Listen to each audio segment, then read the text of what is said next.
దేవుని బిడ్డలారా, ఏ రూపంలో శత్రువులు వచ్చినా దాన్ని జయించడానికి దేవుని బలం కావాలి. ఆ దేవుని బలం అనేది స్తుతించటం వలన మాత్రమే లభ్యమవుతాయి. యేసుక్రీస్తు నామములో మీ అందరికీ శుభములు తెలియపరుస్తున్నాను. Praise the Lord. మీరందరూ క్షేమంగా ఉన్నారా? దేవుని కృపను బట్టి మీరు క్షేమంగా ఉంటారు, బలపరచబడతారు, అద్భుతాలు వెంబడి అద్భుతాలు పొందుతారు. ఇంకా నూతన సంవత్సరంలో ప్రవేశించడానికి కొద్ది దినాలే కాదా ఉన్నాయి.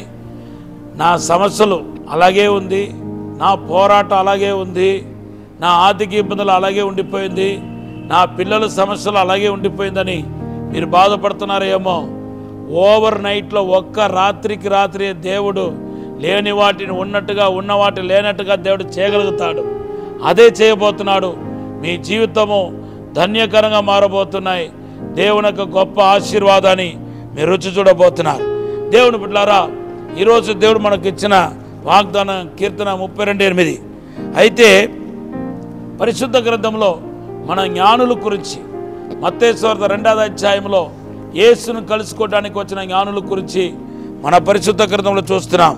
తప్పుడు అడుగు వేసిన యేసు ప్రభు దగ్గరికి నడిపించే నక్షత్రాలు ఉండగా ఆ నక్షత్రాల్ని తుక్షముగా ఎంచి దాన్ని లెక్క చేయకుండా తోసివేసినట్టుగా మనం చూస్తున్నాం.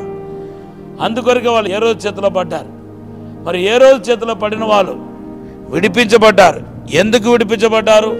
ఎందుకు దేవుడు క్షమించాడు? ఎందుకు మరొక ఆపర్చునిటీ ఇచ్చారంటే వాళ్ళు వచ్చింది దేవుని ఆరాధన చేయటానికి. ఆరాధికులకు ఎప్పుడు దేవుడు సాయం చేస్తాడు.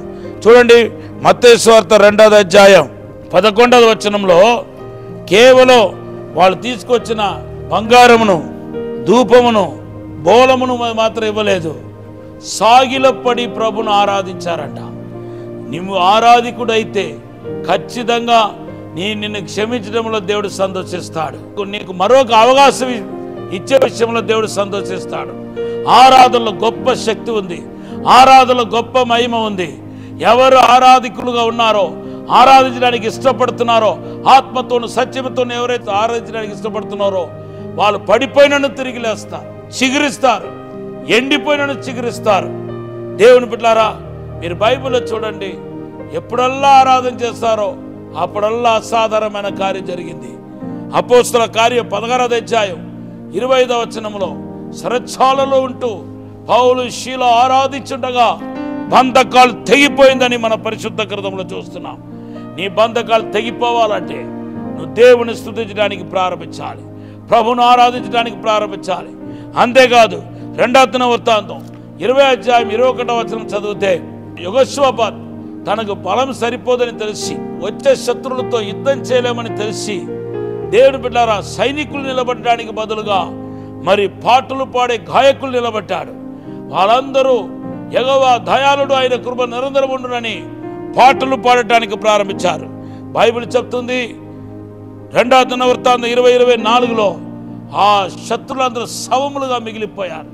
దేవుడు అద్భుతమైన విజయం ఇచ్చాడు. బంధకాలు తెగిపోయేది స్తుతి ద్వారానే, విజయం వచ్చేది స్తుతి ద్వారానే. అంతేకాదు 2వ దినవృత్తాంతం 5వ అధ్యాయం 12వ వచనం చదివితే 120 మంది కలిసి దేవుని ఆరాధించినప్పుడు దేవుని మహిమ దిగి వచ్చినట్టుగా మనం చూస్తున్నాం. దేవుని మహిమ దిగి వచ్చేది కూడా స్తుతి ఆరాధన ద్వారానే.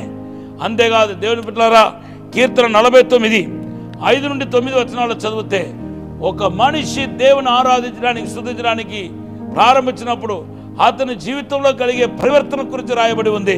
ఒకసారి మనం చదువుతాం.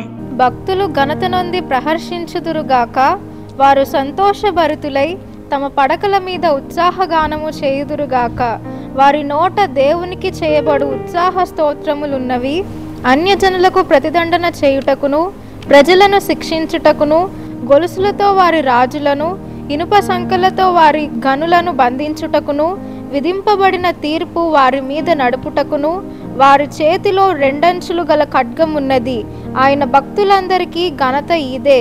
యెహోవాను స్తుతించుడి. నీ శత్రులు లయపరచబడటమే భక్తులకు వచ్చే ఘనత అంట. ఎప్పుడు శత్రులు లయపరచబడతారు. కొంతమంది శత్రులేమో అదృశ్యంగా ఉంటారు, కనబడరు, ఫిజికల్ ఐస్తో మనం చూడలేము.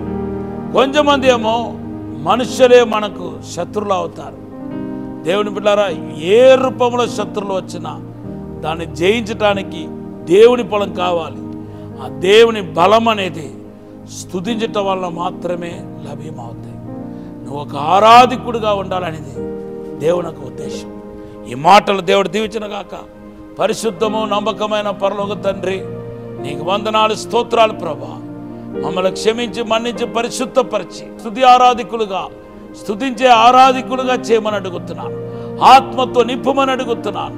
అభిషేకించమని అడుగుతున్నాను. మీరే పేరు పేరు చెప్పిన ప్రతి ఒక్కరిని ఆశీర్వదించమని యేసు నామములో అడిగి వేడుకుంటున్నాము తండ్రి. Amen, amen, amen. Have a blessed day. God bless you.